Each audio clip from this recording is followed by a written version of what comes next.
Hi guys, good evening. I just came back from watching Hello Love Goodbye, which was a really poignant movie which spoke about the struggles of OFWs, particularly those in Hong Kong, and it really made me think that there was a scene in the film where the lead actress was on a tram or a train, and she seemed somewhat embarrassed, I guess, to say that she was a domestic helper or DH.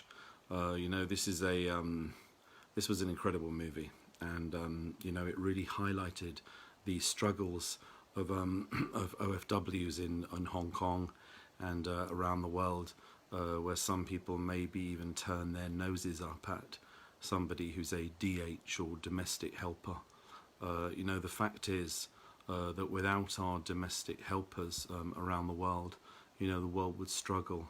The Middle East would struggle, Hong Kong, China, across the globe would really struggle without the support and hard work and dedication of all of those in manual work.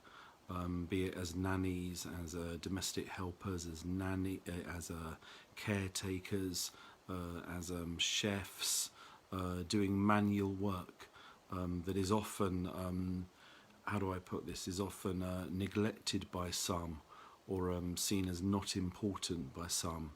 But I have to say that behind every family, behind every situation, there's hard work taking place. There are OFWs working 24/7, night and day, around the clock, supporting others, supporting their family back home in the Philippines, but not only that, supporting others.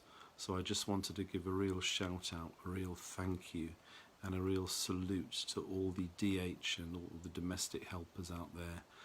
Thank you for what you do. I know some of you are going through very difficult circumstances.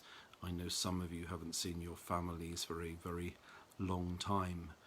But I just wanted to say that without you, I know that the Philippines would really struggle. The gross domestic product of the Philippines, remittances counts for 6.8 or 7% of that. The fact is that your service, your dedication, your loyalty really makes a difference, and you should be very, very proud. So whatever your work, whatever job you do, so that you can get abroad and support your families, that's really, really honourable. There are so many people in this world who want to sit around, rely on benefits, not work, not provide for their families. And yet there you are, you leave the Philippines when you're still young, and you go abroad. Often you're nervous and scared, and you go to a foreign land, and you end up becoming almost, I don't want to say modern day slavery, but you almost become, make many sacrifices, and people perhaps don't appreciate the sacrifices that you make. So I have to say that everything you do is of great value, and I know is not appreciated by some, but I can say truly that I understand the sacrifices that you go through. I understand your struggles and your pains just to support your families in the Philippines. I even hear stories that some of you don't even see your children start nursery, or your children even walking for the first time. This is why this is what you miss out on. I'd like to see a time that going abroad from the Philippines would be a choice and not a necessity. I know that there are many, how do I put, Libas, Sankalas, hi, we're from the same town, we're from the same province. That's nice to hear, Jane. Maybe we've met in the past, I don't know. But all I would say is that you should be proud. You should be proud of what you do. You should be proud of what you've done. Just hang tight, hang fire. I know life is improving back home in the Philippines, and I know there are many improvements in terms of the economy, in terms of the country.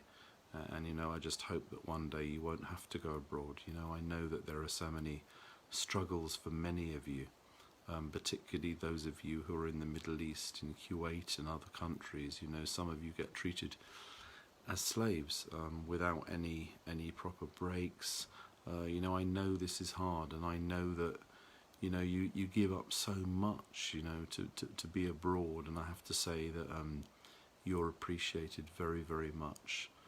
You know, I'd like to say thank you. You know, I'm thinking about you guys, and I appreciate what you're doing, and I just want to say so much from the bottom of my heart. Thank you for everything you're doing. I hope you don't mind me making this video, but today I've just had a difficult day, a hard day, and hi Jane, thank you. You know, I've really had a very difficult day today, and you know, I watched this movie this evening, and it made me think. You know, life is not easy. Life is a struggle. For those OFWs in Hong Kong, you know, I can clearly see. I know this was just a movie, and it wasn't based on. It wasn't a real story, but the fact is, it's based on the true experiences. You know, I know this movie was very well researched, and I can quite clearly see that the situation back in Hong Kong, where life is difficult for OFWs. You know, it's almost like you're being, how do I say this? Even though you're being kind of almost owned, or even kind of the employer thinks that you're their property. Well, I have to say to you all, you are nobody's property. Nobody owns you. You should be proud of what you're doing for the country.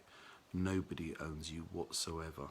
You know, you're nobody's bargaining chip. You're nobody's worker, just is under a contract. You know, you are a person, or an individual who is works very hard for their family, works very hard to support their loved ones. And I'd like to say thank you so much. Maraming, Salamat po, mabuhay, best wishes. There are so many of us who are thinking of you, praying for you night and day, and hoping that your situation improves, and thanking you for your loyal service. Maraming salamat po at mabuhay.